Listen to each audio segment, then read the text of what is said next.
So you're not supposed to allow the pursuit of perfection get exactly the moral ending that you want, become the enemy of achieving something good.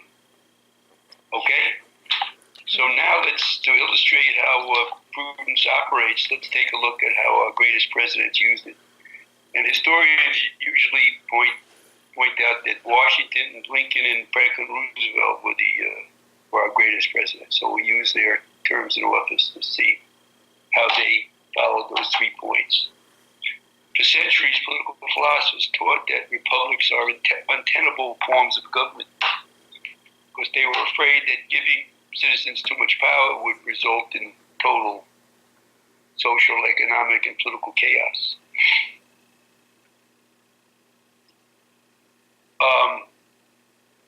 They were opposed to republics as well as democracy. Do you know the difference between a republic and a democracy?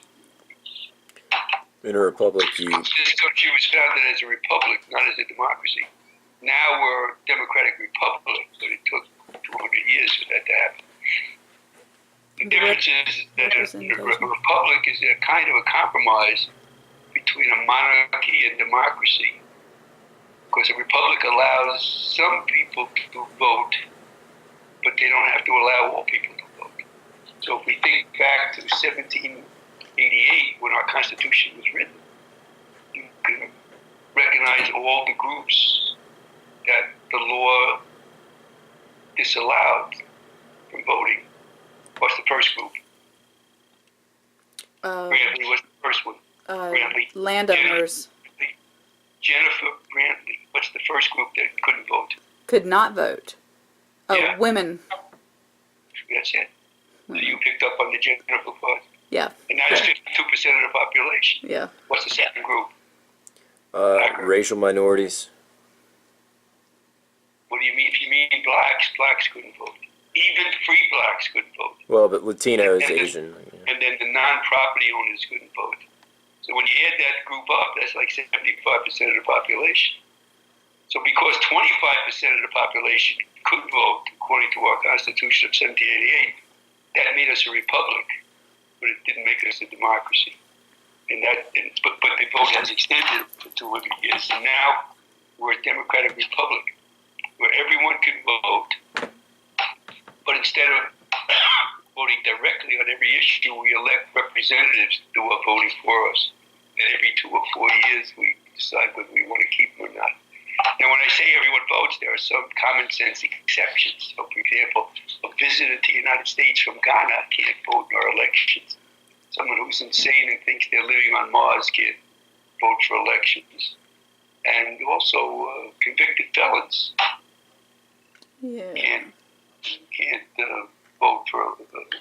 Did you know that? That's now a very controversial point. If they argue that we did our time and now you should leave us alone. What do you think about that point? I don't know. It's a good question. I don't know exactly what my stance is. What do you feel? I think if they've done their time, they should get to vote. I think felons should be given their rights to vote back. Maybe you're right, but for 200 years, that's been the rule, that convicted felons could never vote. Okay. Yeah. What do you think, Akka? Well, it seems like a lot of the reason that stays around is because of racism, right? It's like if you look at who they're trying to exclude from different voting rights, that seems to be one of the main reasons. Not all convicted felons are black. No, but a disproportionate amount probably are, right? You're right. You're right. So then the more that they can cut down on that, the more vote they can count on. That makes sense. So to answer your question, I'm not sure how I feel. Yeah. So let's look how George Washington followed those 3 principles. He wanted to prove the naysayers wrong. He wanted to prove that a republic could work, which means he wanted to prove that a government that allows people to vote could work. But for thousands and thousands of years, going back to Plato, all those great political philosophers had said that it was an unworkable system. A republic, much less a democracy. So Washington wanted to prove them wrong. The roadblock he had to deal with obstacle he had to climb over was that this country really was in chaos at the turn of the 19th century. There was a very violent war in Europe. The Allies, led by England, were attacking France. They wanted to do away with the French democracy. That really was the democracy. And the French Revolution was in 1789. And they wanted to defeat France and return the king and queen to power. And they wanted to defeat Napoleon. In the meantime, France was holding on, and Napoleon was defeating all of the Allied armies. Of course, that ended in Waterloo, but that wasn't until 1815. So Americans were aware of what was going on, and half of the country wanted America to support the French in their battle against all the rest of Europe. And they were led by who? The Americans, probably, Jefferson? Yeah, right, exactly, Jefferson. And the other half, I mean, nobody was on the fence about this. Half wanted to support France and were led by Jefferson, and the other half wanted to support England, led by, who would be your guess? Adams? Alexander Hamilton. So the country really was in chaos, just as Plato and Aristotle and all of those philosophers predicted. Why was Hamilton, why did he want to pursue the war? Or why did he want to be on England's side? Was, he had a lot of insights into a lot of subjects, but he was mainly interested in economics. And he knew that if we sided with the French, the British, which had the most powerful navy at the time, would ensure that no trade, the United States could not engage in any trade, because they would capture every merchant vessel that left our country, yeah, but was going to our country. And he knew that, and he wanted the country to flourish economically, and so that's why he favored the English. Right. So now the question is, how did Washington get around this problem? How was he going to deal with the division in the country between pro-French and pro-British? You remember how he did it? Yeah, what was it called? He issued a proclamation of neutrality. Neutrality, yeah. That's it. It was an N-word. He argued that as a young country, without a standing army, we couldn't afford to get involved in foreign wars. So that was his compromise to deal with the chaos that was existing in America at the time. And it turned out to be very successful. Good idea. So the problem. And it proved ultimately that the United States could be a successful republic, that it could stand as an example of successful republicanism for the rest of the world to emulate. Okay, any questions? So Washington followed those three principles. I mean, he didn't know what prudence meant, but he followed those three principles of prudence very well. It was Aristotle who laid out those three principles in his politics. Now let's talk about Lincoln. Lincoln's moral goal was to abolish slavery. It really was. And, his family came from Kentucky. They left Kentucky, ultimately for Illinois, because they wanted to get away from slavery. Their argument was, we're a poor farming family, and the only way we can make it is through hard work. And what slavery does is it makes hard work as synonymous with hated classes of people. It devalues the work, yeah. Yeah. So he said, we have to get out of Kentucky because it's demeaning what we do. We don't see hard work as slave work.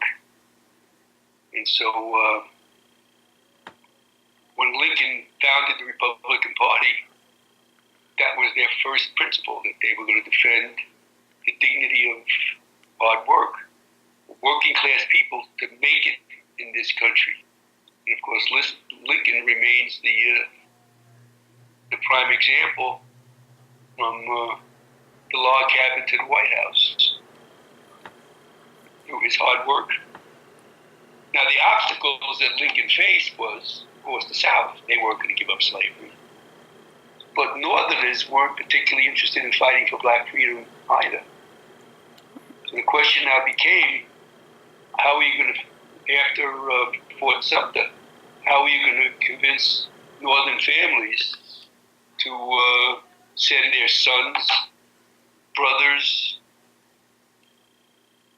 uncles to fight the South in the name of abolishing slavery? So his solution to that problem is very interesting. When people asked him, why are you fighting this war, he said, to preserve the Union. And he said that because he wanted to convince Northerners that they weren't dying for blacks, which they wouldn't want to do, but they were doing it in the name of the United States of America. Very interesting, isn't it? Yeah. So when we in American political thought, we saw his answer, because newspaper publishers kept asking him, Where did this? why are you fighting this war? He said, famous quote was, if I can win this war by freeing one slave, I would do it. If I could end the war by solving thousands of slaves, I would do it. If I could end the war by freeing all the slaves, I could do it. Then he ended, if I could end the war by freeing no slave, I would do it. Yeah. So, So where did this idea that the Civil Wars fought over states' rights come from? Where did that come from? Because Southerners don't want to admit that the whole war was about slavery. Okay. I told you that story about when I first came to South Alabama in 1980. They still allowed me to teach American government.